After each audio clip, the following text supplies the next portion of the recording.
Islam aujourd'hui reçoit le docteur Michael Privot qui est directeur à l'ENAR. النبي صلوا عليه صلوات الله عليه وينال البركات كل من صلى عليه النبي صلوا عليه صلوات الله عليه. Monsieur Privot, bonjour. Bonjour. Alors, vous êtes islamologue, directeur de l'ENAR, le réseau européen contre le racisme que vous avez présenté lors d'une précédente émission, et vous êtes aussi docteur en philosophie islamique classique. Alors, on continue sur le sujet du racisme, de l'islamophobie, puis surtout de l'islam, comment il est ancré dans la société belge. Et la première question que je souhaiterais vous poser est la suivante. Est-ce que la laïcité telle qu'elle est structurée, vécue en France, a une influence sur les politiques belges lorsqu'il s'agit des relations à entretenir avec les Belges de confession musulmane? Alors oui, tout à fait. Je pense qu'il y a une domination culturelle française, en tout cas sur la Belgique francophone. Ça, c'est très clair et ça se voit tout de suite dans les débats. Et en particulier quand les questions relatives à la présence de musulmans, à la visibilité des musulmans est posée. Ce qui est intéressant, c'est qu'en Belgique, on n'a pas au départ une laïcité. On a une neutralité de l'État. Donc c'est un concept très différent. Où l'idée c'est un petit peu que l'État reconnaît un ensemble de religions, les traite toutes de manière égale, mais leur donne des moyens aussi. Donc c'est-à-dire, je trouve que c'est une approche très intéressante. Ils ne se contentent pas de dire que chaque citoyen a le droit à la liberté de conscience, à la liberté de culte. Ils donnent aussi les moyens aux citoyens d'exercer leurs droits. Et donc les musulmans… Des moyens, c'est-à-dire? C'est-à-dire les prêtres ou les imams sont reconnus, ils sont salariés par l'État. Les mosquées qui sont reconnues ou les congrégations religieuses reconnues par l'État reçoivent des subventions. Dans l'enseignement public, il y a des cours de religion pour les enfants, ils choisissent leur dénomination et les professeurs sont des fonctionnaires de l'État. Dès la maternelle ou... Ça commence en première année primaire jusqu'à la fin du secondaire. Donc chaque année, il y a 2 heures de cours par semaine pour chaque religion, catholique romaine, orthodoxe, le judaïsme, l'islam, le protestantisme. C'est ça. Et ce qu'on appelle en Belgique la morale non confessionnelle, c'est-à-dire un cours d'éducation éthique non religieuse. Donc, et ça ne crée pas du prosélytisme ou des choses comme ça dans les non, institutions? Parce qu'en France, on croit ça en fait. Pas du tout, pas du tout. Non, non. Bon, après, il y a bien sûr un cahier de charge, il y a des examens qui sont organisés. Alors, bon, pour les communautés musulmanes, il y a des problèmes spécifiques par rapport à ça sur lesquels on pourrait rentrer, qui sont plus des questions de qualification du personnel, mais pas des questions de prosélytisme. C'est-à-dire, pour faire très vite, on a beaucoup de gens qui sont devenus ce qu'on appelle professeurs de religion islamique, qui sont des gens qui étaient peut-être ingénieurs ou qui n'ont pas trouvé de boulot, puis ils se sont dit, moi je ferais peut-être bien ça parce que j'aime bien ma religion, etc. Puis après, ils ont passé des examens pour oui, c'est plus dû aux compétences. Voilà, c'est des problèmes de compétences et c'est fait que parfois ça a un peu un impact sur la façon dont la religion est enseignée aux enfants.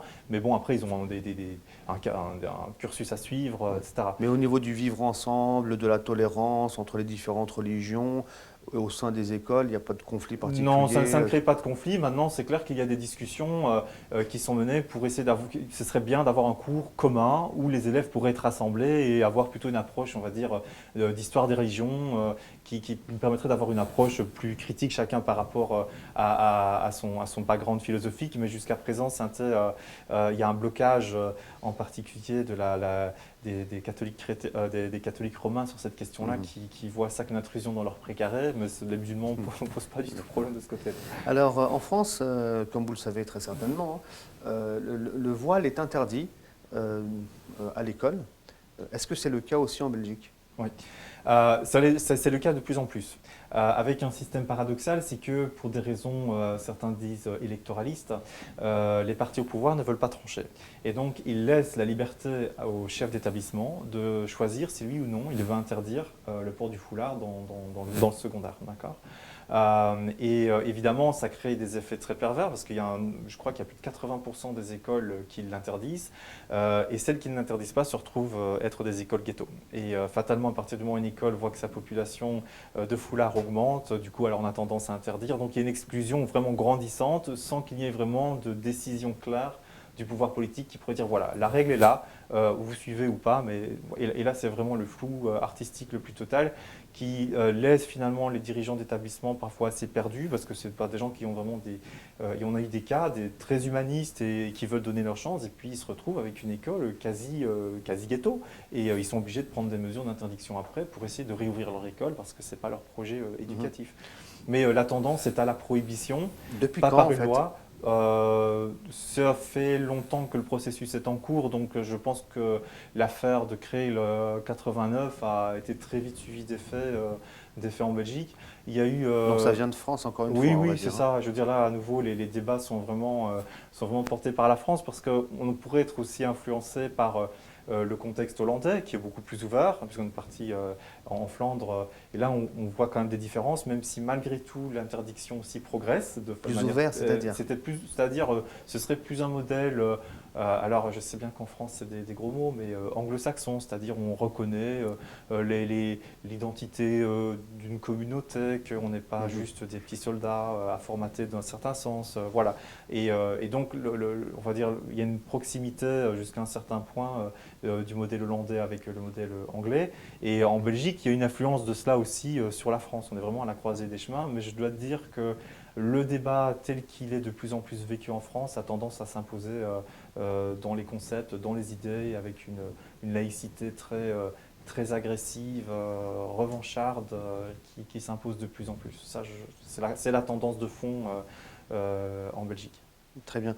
Et juste, les Belges, donc de confession musulmane, est-ce qu'ils sont, alors sur le plan de la citoyenneté, assez intégrés? Ou est-ce qu'ils sont complètement donc, éloignés de la citoyenneté, de la politique et ces choses-là? Non, non, au contraire. Alors, on peut jamais faire une réponse générale, mais Bien sûr. vraiment non. Bon, déjà en Belgique, le droit de vote, c'est un droit de vote, mais c'est obligatoire. C'est-à-dire que Très tout le bien. monde est obligé d'aller voter. D'accord? Et si on ne va pas voter, on a des amendes. Donc, Bon. ça oblige tout le monde à se motiver. On a beaucoup de personnes qui sont, alors je dirais d'origine maghrébine. Je dirais pas musulmanes parce que c'est pas comme ça qu'elles entrent dans le champ politique, mais qui sont élues. On a des ministres, on a un grand nombre de parlementaires, en particulier à Bruxelles. Voilà, donc les communautés, je veux dire essentiellement marocaines et turques qui composent on va dire, le gros du contingent musulman en Belgique sont de plus en plus dans le système politique, là, ils comprennent la nécessité des mobilisations, etc. Donc c'est un processus qui va assez bien. Très bien. Et sur le plan économique et social, est-ce que les Belges de confession musulmane sont bien intégrés ou bien vraiment ils sont Mm. Alors complètement à part quoi, de là, la les société? indicateurs ne sont pas très bons. D'accord. Donc, par exemple, si on prend la communauté turque à Bruxelles, 58% des familles turques sont au seuil de pauvreté ou en dessous du seuil de pauvreté, contre 10% pour la population majoritaire. Donc c'est énorme. Les populations d'origine marocaine sont dans des chiffres similaires. Donc il reste malgré tout la majorité des familles musulmanes d'origine maghrébine et turque sont quand même dans des situations de pauvreté ou de risque de pauvreté. Mais on voit le développement, surtout parmi les deuxième et troisième générations, voilà, d'une bourgeoisie ou en tout cas d'une petite classe moyenne qui commence à évoluer, à avoir des attentes et aussi des revenus confortables, mais ça reste encore très minoritaire. Donc sur le long terme, c'est en train de se faire, l'intégration économique se fait, il y a de très beaux succès aussi, mais ça reste encore des histoires qu'on peut dire individuelles, c'est-à-dire qu'on peut trouver les gens qui réussissent. Voilà, c'est encore trop petit, mais ça avance. Très bien. Alors, j'ai pu beaucoup remarquer hein, dans votre intervention que finalement, sur le plan politique, la Belgique suit vraiment la France au final. En tout cas sur la question de la laïcité, De oui, façon, certainement, ça ouais. c'est sûr. Ouais. Donc voilà, ça c'est une des conclusions finalement. Et les Belges, sinon, la population belge, hein, je ne parle pas des politiques ici, comment ils voient le rapport qu'entretient l'État français avec ses citoyens de confession musulmane? Est-ce qu'ils le voient normal, positif, ou est-ce qu'ils le condamnent, ou est-ce qu'ils le déplorent?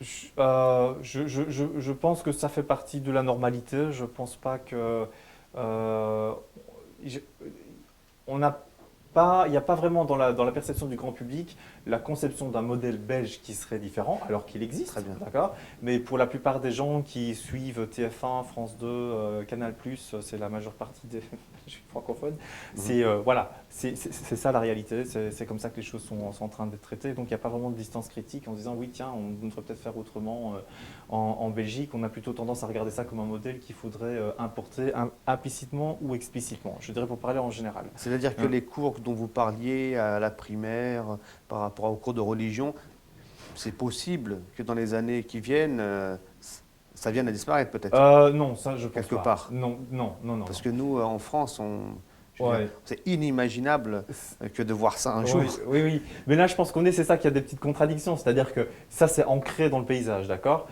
C'est normal parce que bon, tout le monde, depuis des générations, est en train de suivre ça. Déjà, je dirais 2 générations, on est tous passés par là, Mm. d'accord? Donc, ça fait partie du vécu quotidien. Il y a des discussions pour les supprimer, bien entendu, mais ça reste toujours très minoritaire, donc je dirais dans un coin très libéral Très bien. qui veut ramener ça sur le sujet. Mais je pense que là, il y a une telle opposition de la part de l'Église catholique romaine que ce n'est pas prêt de partir. Donc là, je pense qu'il y a des raisons Elle a un très fortes poids encore. important en Oui, sur Belgique, cette hein. question-là, on va pas, ça c'est hors de discussion, quoi. Voilà. D'accord, Donc très là, je bien. pense que oui, ça c'est pas prêt de changer très vite, ça. Maintenant, et ça sera la dernière question, l'islam au sein des entreprises. Mm. Comment ça se passe? Est-ce qu'il y a des aménagements pour les musulmans, c'est-à-dire par rapport à la prière rituelle ou bien éventuellement par rapport aux jeûnes pendant le mois du Ramadan? Ou est-ce que là c'est pareil, on ferme toutes les portes? Donc l'islam c'est à la maison, on ne veut pas en entendre parler au sein des entreprises. Qu'est-ce qu'il en est? D'accord. Alors déjà, la situation n'est pas tout à fait comme ça en France non plus. Nous, on a publié en tant qu'ENAR, donc il y a 2 ans, Oui. on a fait une étude qualitative en essayant de partir du terrain pour voir c'est quoi la pratique des accommodements raisonnables dans les entreprises. Il y a plein de choses qui se font, y compris en France. Mais c'est souvent sous le manteau parce qu'on n'a pas envie que ça se sache trop, parce qu'on n'a pas envie d'avoir des batailles, de se faire voir comme des anti-laïcards, etc. En Belgique, c'est la même chose. Donc, c'est-à-dire qu'il y a des entreprises qui se rendent compte qu'elles doivent accommoder les besoins de leurs travailleurs musulmans. Mais c'est laissé à la discrétion du chef d'entreprise, du chef d'atelier. Et Très bien. le problème, c'est qu'on est dans une relation de 1 à 1. Il n'y a pas de négociation collective. Et pour nous, ça, c'est vraiment quelque chose que l'on revendique. Les syndicats devraient pouvoir se prendre ça en charge. Et là, il y a une grande frilosité pour dire voilà, c'est pas, je ne te donne pas un avantage parce que tu me plais bien. Tu as un droit de pouvoir faire ça. Le droit du travail belge le permet. Mais comment est-ce qu'on peut faire en sorte pour que ça s'intègre de manière paisible dans le Quelque travail de part, vous voulez l'entreprise? officialiser la chose, quoi. Oui, parce que sinon, c'est un problème de. Ça crée de l'injustice. Ça crée de l'injustice parce que quelqu'un qui peut aller trouver son chef et arriver à être éloquent et plaider sa cause l'aura, et puis quelqu'un qui va dire chef, j'ai envie d'aller prier, qui va dire bah non, c'est prier chez toi à la maison, et il va pas l'avoir. Et là, on veut éviter ce genre de choses, et donc c'est une négociation collective qui peut amener ça en disant voilà, et on négocie les règles ensemble. On ne peut pas faire la prière n'importe comment, il y a des lieux pour faire ses ablutions. Voilà, donc là, il y a tout un processus, et au sein de l'ENAR, on travaille avec des entreprises aussi pour essayer de faire en sorte que les négociations se passent très très bien et qu'on arrive à des résultats sans froisser, sans casser, etc. Très bien, merci beaucoup. Alors, par rapport à vos publications, vous avez des publications, les dernières chez Oui, donc Alénar? j'ai cité cette publication sur les accommodements raisonnables qui est en anglais. Le rapport d'ENAR sur l'islamophobie en Europe, c'est le premier rapport qui a été publié, qui est disponible sur notre site web, ou encore une publication qu'on appelle Talent caché, talent gâché, où on essaie de mettre en avant tout l'apport des minorités ethniques, religieuses aux sociétés européennes, en montrant que c'est une vraie force, que c'est pas juste quelques cacahuètes comme le fait croire le FN, et que c'est quelque chose qu'il faut enfin valoriser au niveau des publics, des politiques publiques et aussi des communautés, qu'elles se disent on est là, on est une force et c'est bien, et il faut qu'on le mette plus en avant. Monsieur Privot, merci beaucoup pour cette intervention et à très Merci bientôt. beaucoup. Cher Oumanote, à très bientôt aussi. Salam alaikum wa rahmatullah.